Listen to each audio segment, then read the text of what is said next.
김태현의 정치쇼가 준비한 리부트 2025. 오늘의 키워드는 트럼프입니다. 트럼프 2기에 대응해서 새 정부의 외교통상 전략도 업그레이드가 필요하다, 이런 말이 나오죠. G2, 미국과 중국 사이에 지정학적으로 끼어있는 우리나라가 살아나는 법, 이분께 들어보도록 하겠습니다. 이력이 굉장히 광범위한 분입니다.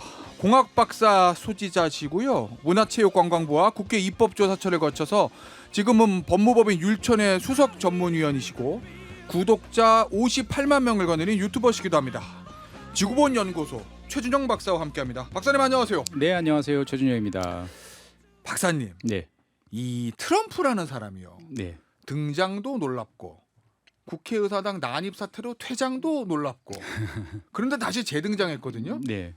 어떤 의미에서 보면 어떻게 미국에서 트럼프라는 사람이 두 번이나 대통령이 당선될 수 있을까? 네. 뭐 이런 좀 의구심도 들긴 하는데, 이 미국의 민주주의를 뒤흔들면서 트럼프가 재등장할 수 있었던 배경, 이건 뭐예요? 어떻게 보면 이제 정치인이라는 것이 네. 한번 원론적으로 한번 이야기를 해보죠. 어떤 정치인이 잘나서 사회를 바꿔놓을까요? 아니면 그 정치인을 필요로 하는 사회적 변화가 있어서 그거를 캐치한 정치인이 등장하는 걸까요? 어느 쪽이 더 가까울까요? 후자가 맞을 것 같은데요. 글쎄요, 뭐 역사적으로 보면 양쪽 다 있을 것 같긴 한데 예. 현재 2025년 뭐 트럼프 지난 이제 첫 번째 당선 때부터 지금까지 한 10년을 생각을 해보면 두 번째 후자 쪽인 것 같아요. 그러니까 미국 국민들이 뭔가 지금은 아닌 것 같아, 이대로는 아닌 것 같아, 뭔가 바꾸고 싶어라고 했는데 그 바꾸고 싶어라고 하는 생각을 이제 구체화시키고 당신도 이런 생각하고 있지? 예. 그런 생각하고 있잖아. 솔직히 말해봐라고 이제 이야기하는 사람이 트럼프였고, 예. 그렇기 때문에 보면은 결국은 당선이 됐다라고 저는 생각을 합니다. 예. 그럼 미국 백인 주류들의 뭔가 그동안 겉으로는 주류인 것처럼 보였지만 속으로는 내가 피해보고 있다고 생각하는 사람들의 그 속마음을 잘 긁었다, 뭐 이런 거죠. 그러니까 이제 뭐 꼭 백인뿐만 아니고요. 예. 실제로 이제 미국 사람들에 관한 여러 가지 심리 상태를 여론조사를 해보면 예. 한 단어로 정리해 볼 수 있어요. 피해의식? 화, 화. 앵그리. 앵그리. 네. 예. 그러니까 이제 뭐 연방 정부는 이상한 데 돈 쓰는 것 같고, 내가 지금 죽겠는데 어디 예. 저 지구 반대편에 가서 엉뚱한 짓거리 하고 있고, 남의 나라 전쟁 도와주고 뭐 이런 네, 거. 내가 비싼 돈 들여서 힘들게 해서 자식 대학 보냈더니 예. 이상한 거나 배우고 와서 가르치려고 덤벼들고, 예. 그 다음에 이제 뭐 관세를 낮추고 뭐 하면 좋다고 그래가지고 예. 그런 갑다라고 했는데, 예. 동네에 있던 공장들은 다 없어지고 내 일자리도 없어지고, 이게 도대체 뭐냐라는, 그러면 정부는 도대체 뭐 하냐, 내 세금 가져가서 예. 라는 질문에 대해서 정치인들은 답을 해야죠. 예. 그리고 그게 뭐 1, 2년 사이에 벌어진 일도 아니고 예. 지난 30년 동안 벌어졌던 일이란 말이죠. 예. 그러니까 어떻게 보면 미국 그 국민들 입장에서 봤을 때는, 자, 정치인들이 말한 30년 동안의 약속을 우리는 지켜봤어. 예. 근데 틀렸잖아. 어허. 틀렸다고 솔직하게 말하는 정치인이 왜 아무도 없어? 예. 라고 했는데 트럼프는 틀렸어. 잘못된 거야. 내가 네. 바꿔놓게. 라고 말했던 첫 번째이자 유일한 정신이라고 저는 보거든요. 오, 그래요. 네. 야, 그러면 미국 국민들 입장에서 그래, 미국은 최강 대국일지 모르겠지만 거기서 살고 있는 나는 힘들어. 네. 내 얘기를 왜 아무도 안 들어주지? 근데 트럼프, 당신이 내가 원하는 걸 해줄 수 있을 것 같은 걸 이거란 말씀이신 거죠? 그렇죠. 그거를 쉽고 간단하게 원래 알던 트럼프가 설명해 준 거죠. 내가 왜 이렇게 힘들게 살지? 어허. 다 중국 때문이야. 예. 라고 누가 공개적으로 이야기하는 사람이 없었잖아요. 없었죠. 그런데 트럼프라는 사람은 미국 국민들 중에서 원래부터 모르던 사람이 있을까요? 예. 다 알던 사람이에요. 그런 사람이 사람들의 눈높이에 맞춰서 사람들이 듣고 싶어하는 이야기를 어허. 어떻든 간에 간단 명료하게 예. 가르치려고 덤벼들지 않고 이야기했다라는 것은 어떻게 보면 정치인이 가져야 될 덕목 중에 하나죠. 자, 그래서 또 재선이 됐어요. 네. 관세. 집권하자마자 관세를 폭탄을 이제 전 세계에 뿌리고 다니잖아요. 네. 트럼프가 이렇게 관세에 꽂힌 이유는 뭐예요?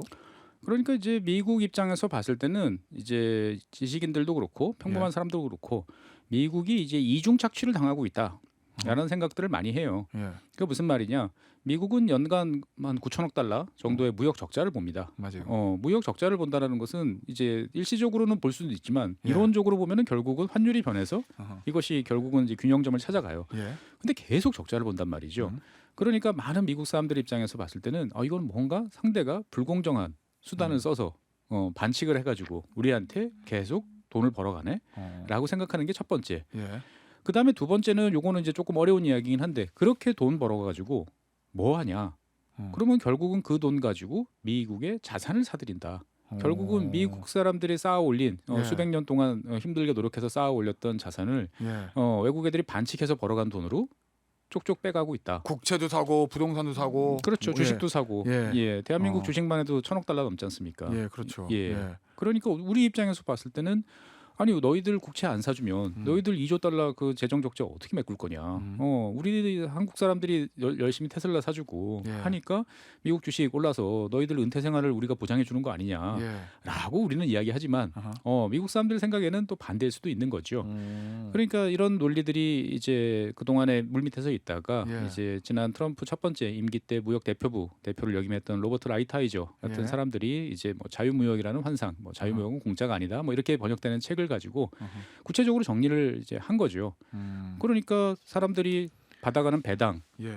이런 데 대해서 저거는 정당하게 받아가는 게 아니기 때문에 뭐 뭔가 수수료를 물려야 되고 예. 그다음에 관세라는 걸 통해서 상대방이 과도하게 그리고 반칙을 통해서 얻어가는 것을 막아내야 돼. 예. 라는 이야기에 대해서 미국 사람들은 음. 당연한 이야기를 왜 이제 하지? 라고 생각할 수밖에 없는 거죠. 아니 근데 박사님, 이 관세 전쟁 시작하면 네. 결국 미국도 손해가 될 것이다 네. 라는 전망이 있었고 네. 그리고 실제로 지금 들어가서 보니까 미국도 물가 오르고 네. 미국도 제조업 기반 무너지고 안 좋다는 거잖아요. 네. 근데 그런 부작용은 계산 안 했을까요, 트럼프가? 아니면 본인이 계산했는데도 밀어붙인 거예요? 아니면 아예 계산을 못한 거예요, 단순하니까? 뭐 제가 보기에는 그렇게 복잡하게 생각하지 않습니다. 보면 예 그렇게 숫자가 맞았군요. 그렇게 복잡하게 생각할 필요가 없는 거죠. 관세를 맞기 싫으면 예. 미국에 투자할 거 아니냐. 아, 심플하게. 네, 예. 대한민국에 이제 현대차 그룹이 미국에 210억 달러 투자하는 것처럼 예. 관세 맞기 싫으면 와서 뭔가 투자하면 미국에 일자리 생기고 미국 산업 발전하고 제조업 다시 올라갈 텐데 예. 그때까지 시간이 좀 걸린다. 그러니까 국민들이 좀 참아달라. 버티면 우리나라가 이긴다. 그렇죠. 예. 그런 생각을 하는데 이제 트럼프 대통령 입장에서 봤을 때는 미국 국민들이 인내심이 좀 없네. 라는 생각을 하고 있을 것 예. 같아요. 지금 중반도 아니군요. 초반 성적표는 어떻습니까? 관세 일단 전쟁? 2달 이제 지났고요. 지난 네. 4월 2일 날 이제 뭐 해방의 날 이런 네. 식으로 해가지고 관세 전쟁을 이제 시작을 했고요. 어쨌거나 이제 충격은 이제 지나갔고 그다음에 이제 협상 모드로 이제 전환을 했죠. 그러니까 미국에 대해서 모든 국가들이 뭐 나름대로의 방식으로 협상을 지금 진행을 이제 하고 있습니다. 뭐 EU 같은 경우도 이제 패스트 트랙으로 협상을 하겠다라고 했고 네. 영국 같은 경우는 일단 타결을 받죠. 그다음에 이제 일본 같은 경우도 협상을 진행하다가 이제 재무부 장관하고 뭐 상무장관하고 싸우는 모습을 예. 보면서 이건 도대체 뭐냐라고 하는 거고 우리나라 같은 경우는 누구랑 협상해야 될지 모르니까 일단 제껴놨다가 이제 맞아요. 이제 링에 올라갈 예. 준비를 이제 하고 있는 거고 어떻든간에 전 세계 입장에서 봤을 때는 대미 무역 흑자국들은 이제 여러 가지를 카드를 이제 준비를 해야 되는 거고 예. 대미 무역 흑자가 아닌 나라들 같은 경우는 아직 순서도 안 왔어요. 그러네요. 예, 뭐 그런 나라들은 좀 기다려 봐야겠죠. 역시 트럼프의 최종 목표는 이제 중국일 거 아니에요, 네. 박사님? 근데 이제 중국과의 관세 전쟁 이거 지금 흘러가는 걸 보니까 양측이 다 보복 강세를 145, 125까지 올렸다가 네. 일시 휴전했다가 네. 115까지 내렸다가 중국이 강하게 저항하거든요. 네. 히토류 수출 금지 카드 꺼내들면서 그러다가 지금 좀 수그러든 모양새잖아요. 그렇습니다. 협상 진행 중이죠. 예. 트럼프는 중국이 이렇게 세게 반박할 걸 예상 못했을까요? 어떻게 보면 중국이 생각보다 강하게 나온다라는 점에서 좀 당황했던 것 같아요. 히토류 수출 금지 그러니까 이제 카드까지 첫 번째도 꺼내들고. 이제 예. 관세 전쟁을 시작했을 때 예. 중국 입장에서 봤을 때는 기습적으로 이제 맞았다라고 예. 생각을 했고 어허.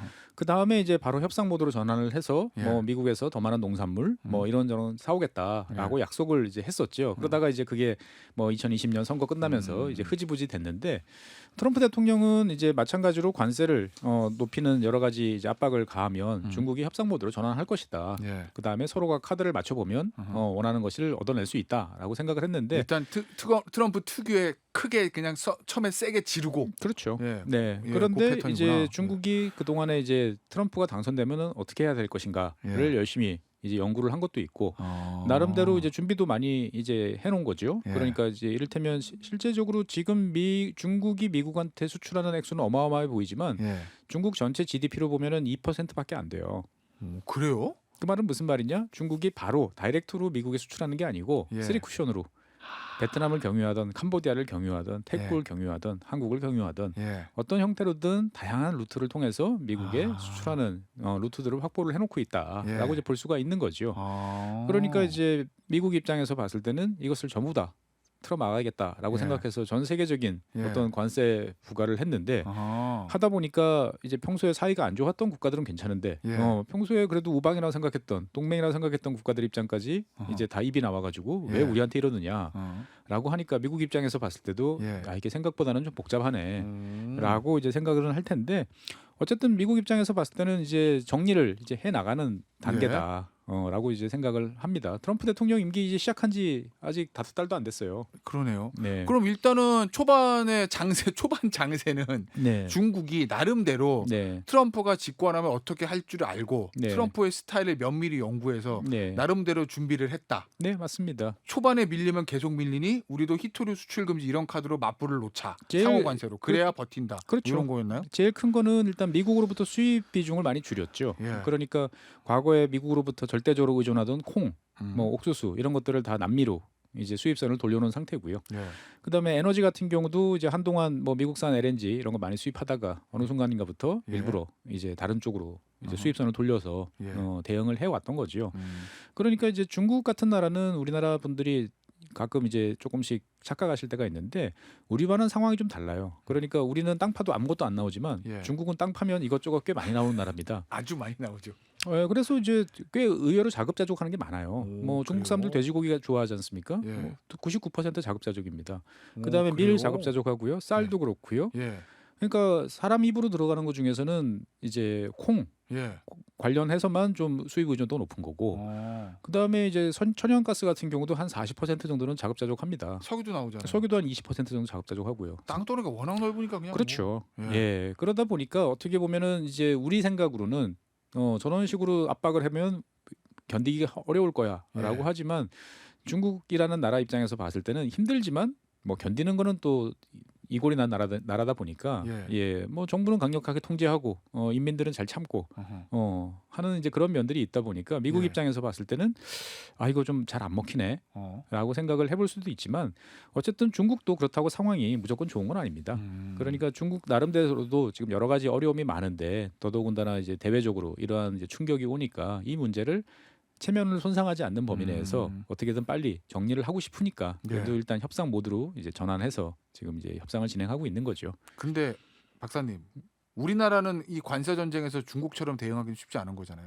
우리나라 입장에서 봤을 때는 그러니까 이 관세라는 게 예. 이제 미국이 무엇을 원하느냐, 그러니까 미국이 베트남에 대해서 원하는 거랑 예. 대한민국에서 원하는 거랑 일본에서 다르겠죠. 원하는 거랑 다 다를 수 있단 말이죠. 그러니까 미국이 이제 왜 화가 났는지를 상대방이 화가 났는데 그냥 예. 무조건 내가 잘못했어라고 이야기할 필요는 없단 말이죠. 예. 왜 화가 났는지 예. 내가 해줄 수 있는 건 뭔지 그리고 또 나름대로 이제 거기에 대해서 밀고 당기기를 또 해봐야죠. 예. 예. 결국 우리나라는 뭘 줘야 돼요, 그러면? 준다라고 방위비요? 여러 가지 카드들을 이제 할 수가 있는 거죠. 예. 뭐 아닌 말로 지금 방금 방위비 말씀하셨는데 방위비라는 것도 그냥 단순히 현금이나 성금으로 볼 것이냐 아니면 다른 방향으로 우리가 지원해 주는 것을 금액으로 환산할 수 있을 것이냐 예.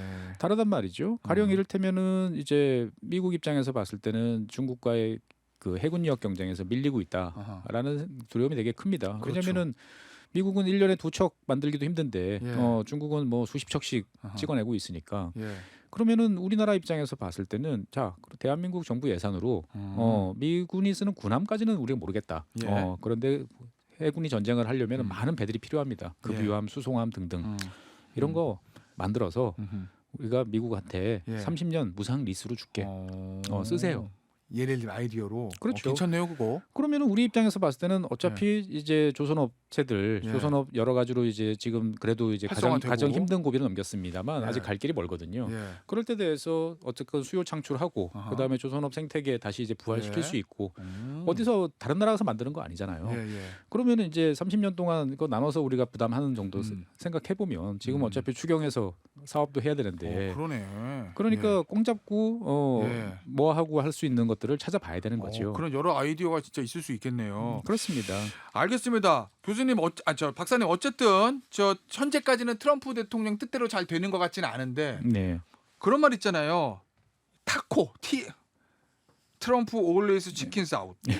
항상 발을 뺀다. 네. 질러놓고 네. 상대 반응을 보고 네. 좀 발을 빼는. 네. 요게 이제 트럼프 특유의 스타일이라는 좀 트럼프를 좀 어떻게 보면 비아냥거리는 표현인데 네. 트럼프 되게 싫어한다잖아요, 이 표현. 뭐 어떻게 보면은 그 강한 남자로 보이고 싶어하는 입장에서 봤을 때는 듣기 예. 싫은 소리지만 예. 뭐 본인이 이제 딜을 좋아한다라고 하면 딜은 원래 이런 거잖아요. 뭐 그렇죠. 네. 그럼 실제로 이번 관세 전쟁에서도 슬그머니 발 뺄 수도 있어요? 원하는 것을 얻어내느냐, 못 얻어내느냐의 차이죠. 예. 그러니까 이제 사실 협상이 어려운 것은 뭘 원하는 거지? 미국이 도대체 원하는 게 뭐야? 예. 라는 것들이 너무 많아요. 그러니까 뭐 무역 흑자도 줄여야 되고 비관세 장벽도 줄이고 예. 그다음에 이제 방위비도 많이 내고 미국산 무기도 많이 사고 그러면서 이제 미국 국채도 적절히 사주고 예. 이게 어떻게 보면은 뜨거운 아이스 아메리카노 같은 요구를 지금 하고 있단 말이죠. 예. 그러면은 이제 우리 입장에서 봤을 때는 겁내지 말고 차근차근 우선순위를 설정해서 너희들 지금 말하는 게 이 뜨거운 아이스 아메리카노인데 예. 아이스 아메리카노를 원하는 거냐, 예. 뜨거운 아메리카노를 원하는 거냐 정리를 해가면서 이야기를 해야죠. 알겠습니다. 결국 이제 관세 전쟁의 최종 목표는 중국일 건데, 네, 이제 대중 포위, 대중 압박 이거는 사실은 바이든 때부터도 그랬으니까 모든 미국 대통령들이 하고 있는 거잖아요. 네. 근데 트럼프 때 더 세졌단 말이죠. 그럼 미국에 넓히면 미국, 좁히면 트럼프 정부. 중국에 대한 최종 목표는 뭐예요? G2 자리에서 끌어내리는 건가요, 중국을? 글쎄요, 이게 이제 상당히 헷갈려요. 그러니까 예. 미국도 중국도 사실은 근본적인 목표가 무엇이냐에 대해서 서로가 좀 헷갈리는 면들이 있고 예. 특히나 미국이 더 헷갈리죠. 예. 중국 같은 경우에 보면은 이제 한 향후 10년 정도를 보는 글로벌 목표는 분명합니다. 예. 일구양제예요. 일구양제. 양제. 그러니까 예. 지구 하나의 예. 지구에 두 가지 제도, 즉 예. 미국, 유럽이 중심이 되는 서구 중심의 서방 중심의 글로벌 질서라고 하는 일반적인 질서가 하나 있고 예. 중국을 중심으로 하는 그게 뭐 특색 사회주의가 됐던 뭐가 됐던 예. 좌우간 나머지 한 150개 국가들이랑 같이 할 수 있는 예. 또 다른 제도가 왜 안 되느냐. 진짜 G2네요, 그럼. 그렇죠. 예. 단지 중국은 미국을 끌어내려서 내가 그 지위를 올라가겠다는 생각은 별로 없어요. 중국 입장에서 봤을 때는 미국이 그동안 80년 동안 한 일은 너무나 희생이 많고 들인 품에 비해서 얻는 건 없고 왜 그런 일을 해야 되는지 잘 모르겠다라는 게 중국의 입장이거든요. 그러니까 미국과 유럽은 너희들 하고 싶은 대로 해. 우리한테 간섭하지 말고 예. 중국은 전 세계 4분의 3 이상의 나라인 글로벌 사우스랑 예. 같이 뭔가 새로운 질서를 만들어서 해볼 테니까 간섭하지 마라는 거고. 그러니까 미국이 모든 나라의 어떤 체제라든지 그거를 미국처럼 만들고 싶어하는 거 그만하라는 그런 그렇죠. 요구잖아요. 궁극적으로 보면 예. 다 겉으로 보면 미국 좋아하는 것 같지만 세상에 보면은 미국 싫어하는 나라도 많고 다른데로 예. 대안적인 걸 찾는 나라 많어. 글로벌 왜 니네가 글로벌 스탠다드를 만드냐 뭐 이런 거네요. 그렇죠. 그러니까 결국은 생각해 보면 미국과 중국 모두 서로가 이제 헤어질 결심은 이미 했어요. 헤어질 결심을 했는데 나는 덜 아프고 예. 남은 더 아프게 하는. 어떻게 보면은 이제 이혼 협상을 진행해야 되는 예. 그러한 이제 상황에 이제 있는 거죠. 예. 자, 중국은 그렇고 미국의 목표는 뭐예요? 미국의 목표는 어떻게 보면은 지금 이제 새로운 변신을 준비하고 있다, 예. 도모하고 있다라고 저는 봐요. 그러니까 미국이라는 나라는 역사적으로 보면 한 40년마다 큰 변화를 택해 왔습니다. 1930년대 이제 루즈벨트 대통령이 돼서 이제 뉴딜이라는 걸 만들었죠. 그러면서 미국을 이제 국가주도 어떻게 보면 큰 정부, 많은 세금으로 대표되는 그러한 사회로 만들었어요. 그래서 40년 동안 잘 작동했습니다. 그러다가 1970년대 이제 아주 여러 가지 혼란을 겪었죠. 80년대 레이건 대통령이 등장해서 다시 40년 동안 시장이 모든 것을 결정하고 규제를 철폐해야 된다. 그 모드로 40년을 갔어요. 예. 두 번 어떻게 보면은 다 모두 다 쉽지 않은 결정이고 시도였는데 예. 성공을 했어요. 그랬죠. 그래서 루즈벨트 대통령이 첫 번째 성공을 했기 때문에 어쨌든 세계 최강대국이 됐고 레이건 대통령이 성공했기 때문에 최강대국의 지위를 유지할 수 있었던 거죠. 예. 그러니까 어떻게 보면 미국이란 나라는 그 큰 나라가 예. 그렇게 힘세고 잘 사는 나라가 한 40년마다 스스로 변신의 어떤 판단을 하고 예. 도전을 하는 거죠. 예. 그래서 잘 돼서 여기까지 온 건데 거의 진짜 3, 40년이에요, 텀이. 뭐 주기적입니다. 예. 그러다 보니까 이번 이제 텀이 과연 이제 어떻게 될 것이냐에 따라서 많은 것들이 바뀌겠죠. 성공할 수도 있고 예. 실패할 수도 있고. 그래요? 네. 미국이랑 중국이랑 싸우면 누가 이겨요? 질문 너무 초딩스러운 거 아니에요? 아닙니다. 많은 분들이 이제 제일 예. 궁금해하시는데 그러면 이제 제가 거꾸로 질문 드려볼게요. 예. 이제 자녀분이 예. 이제 미국 국적을 취득해서 뉴욕이나 샌프란시스코에서 일하는 걸 원하세요? 아니면 중국 국적을 취득해가지고 북경이나 상해에서 일하는 걸 원하세요? 아메리카 시티즌이 돼서 인 뉴욕에서 사는 걸 원합니다. 대한민국 국민들 99%는 아마 동일한 대답을 할 거예요. 그래요? 그러면 대한민국 입장에서 봤을 때는 누가 이길 거냐라는 질문은 무의미해요. 한국 사람들은 무조건 미국이 이겨야 된다라는 당위로 이기지 않으면 큰일 나라는 것으로 이미 다 선택을 한 거예요. 한국 사람들은 단지 걱정스러운 거는 그게 만약에 틀리면 어떡하지? 그게 이제 걱정스러울 따름이지. 전 세계에서 중국을 가장 싫어하는 사람 비중이 높은 나라가 한국입니다. 그러니까 그런 질문은 사실 대한민국 입장에서 봤을 때는 판단이 아니고 당위를 자꾸 이제 물어보는 거죠. 그럼 당위 말고 객관적인 판단, 전문가로서 보셨을 때는 이 관세 전쟁 비롯해서 미중 간의 군사 충돌 위험성 얘기도 일부에서 나오고 있잖아요. 네. 결국 미국과 중국의 이 충돌에서 누가 최우승자가 될 것인가라는 걸 객관적으로 보시면 어떠세요? 그러니까 이제 승리라는 거를 몇 년 후에 따져볼 것이냐를 이제 이야기를 해볼 필요가 있는데 보통 이제 한 세대 30년 정도를 이제 놓고 한번 생각을 해보면 객관적인 조건으로 보면은 미국이 유리합니다. 왜 그러냐면은 전 세계적으로 지금 나타나는 현상이 이제 늙어가고 애를 안 낳고 그러거든요. 결국 소비가 줄어들 수밖에 없어요. 경제 규모가 다 쪼그라들 수밖에 없어요. 그런데 전 세계에서 아프리카를 제외한 지역에서 향후 30년 동안 생산 연령 인구 만 15세에서부터 64세까지가 지속적으로 증가할 거라고 예상되는 지역은 북미 지역밖에 없어요. 많은 이민자, 멕시코, 캐나다 그리고 이제 북미 대륙은 잘 아시겠습니다만 대서양 태평양으로 둘러싸여 있으니까 세상에 무슨 일이 일어나든 맘만 먹으면 눈 딱 감고 그냥 문 닫아 걸고 고립주의를 선택할 수 있다. 자기들끼리 땅 파서 그 안에 있는 거 파먹고 살면 한 세대 정도는 얼마든지 잘 버틸 수가 있어요. 그러니까 이 시간이 지날수록 중국 같은 경우는 동아시아 국가답게 이제 출산율도 떨어지고 고령화도 심해지고 여러 가지로 이제 힘든 상황이 이제 있단 말이죠. 그러니까 뭐 단기적으로 한 5, 6년 사이에서는 중국과 미국 이렇게 보면은 중국이 상당히 공세적으로 나오면서 미국을 압박하는 모양새를 취할 수도 있습니다만 계속 똑같은 패턴을 갈 수는 없거든요. 우리 1990년대 일본이 이렇게 될 거라고 누가 예상했습니까? 맞아요. 그런 것처럼 이제 길게 봐야 되거든요. 길게 보면 미국이 유리하다라는 것이 인구 구조를 비롯한 여러 가지 측면에서 이 일인데 문제는 이제 미국이 용감하게 이제 자기들의 체질 개선, 리노베이션을 이제 선택을 했다라고 보면 지금 트럼프 대통령이 취하는 방식은 옆에서 지켜보기에는 좀 겁이 납니다.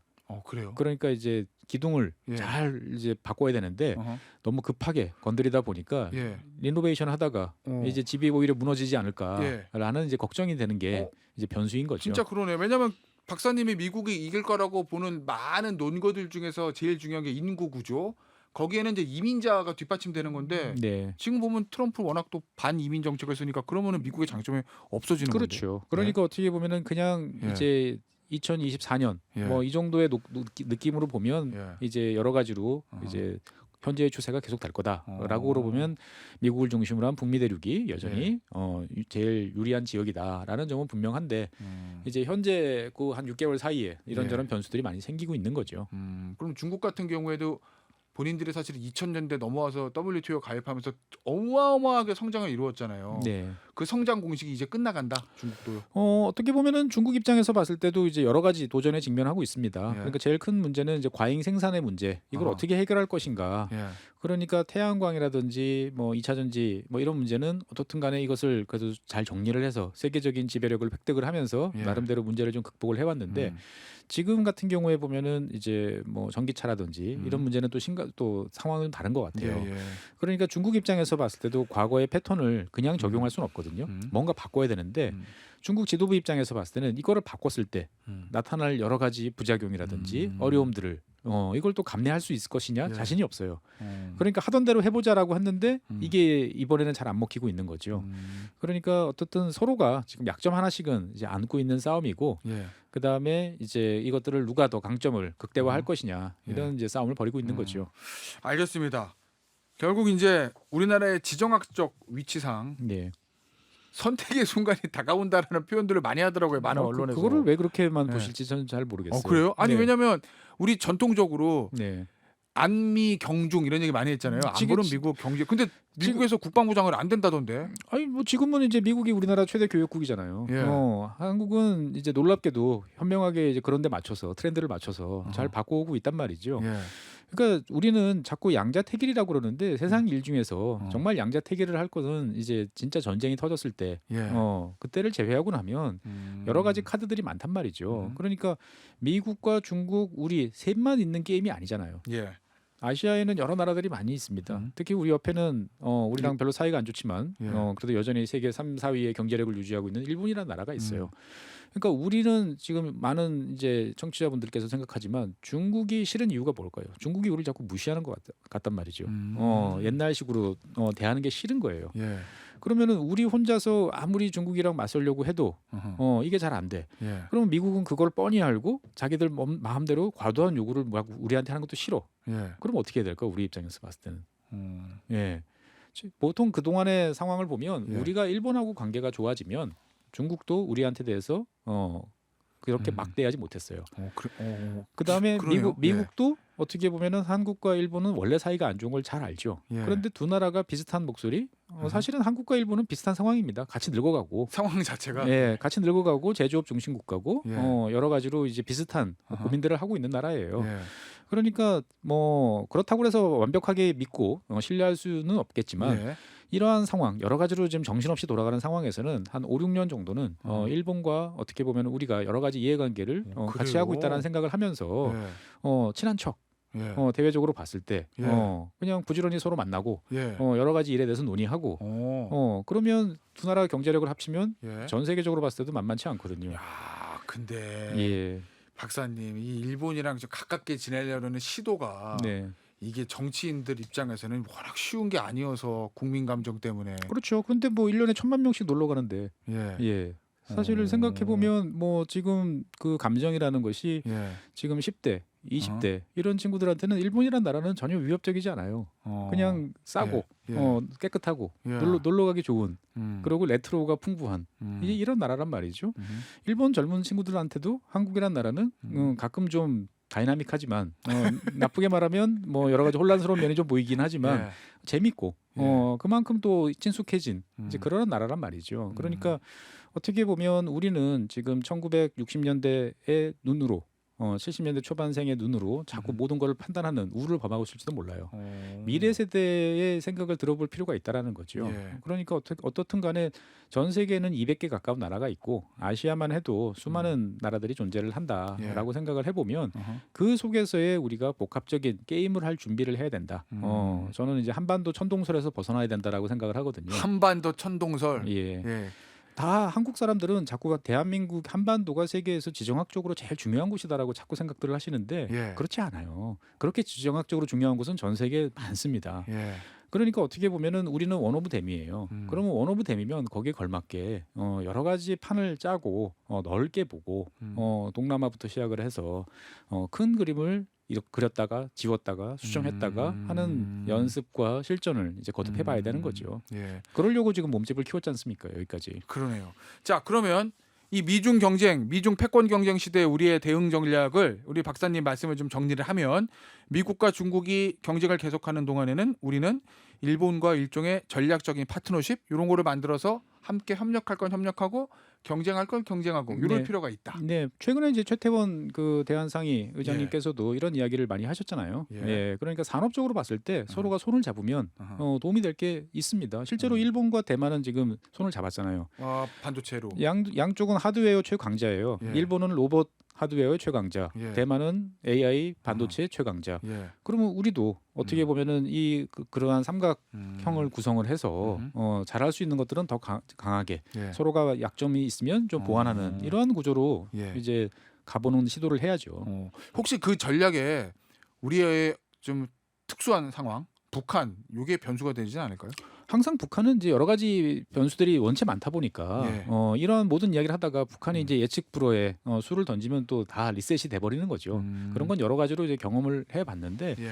최근에 북한 입장에서 봤을 때는 뭐 여러 가지로 이제 북한이 이제 우리를 부르는 게 과거에는 이제 남조선 또는 뭐 괴뢰 이런 식으로 불렀는데 최근에는 그냥 한국, 대한민국 이렇게 불러요. 그러니까 외국 취급하는 거예요.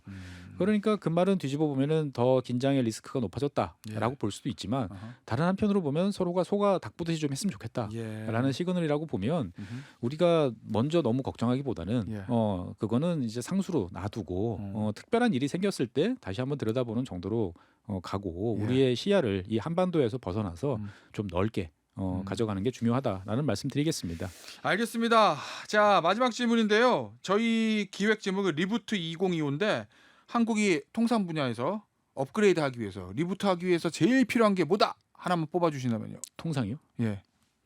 통상도 좋고 국제 질서도 좋고 어떻게 보면 우리 박사님의 전문 분야에서요.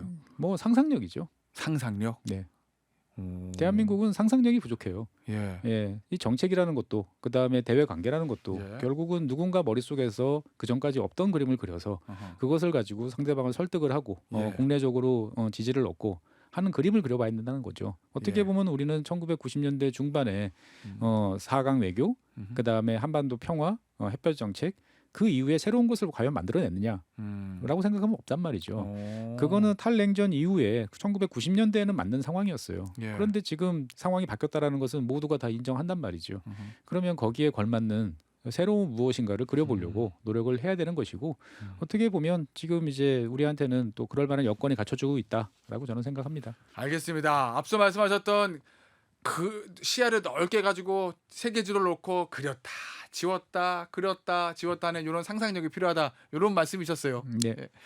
자, 오늘 저 특집 저희 정치수가 마련한 특집 리부트 2025 오늘 순서는 여기서 마무리하도록 하겠습니다. 지금까지 지구본 연구소의 최준영 박사와 함께했습니다. 박사님 감사합니다. 네, 고맙습니다.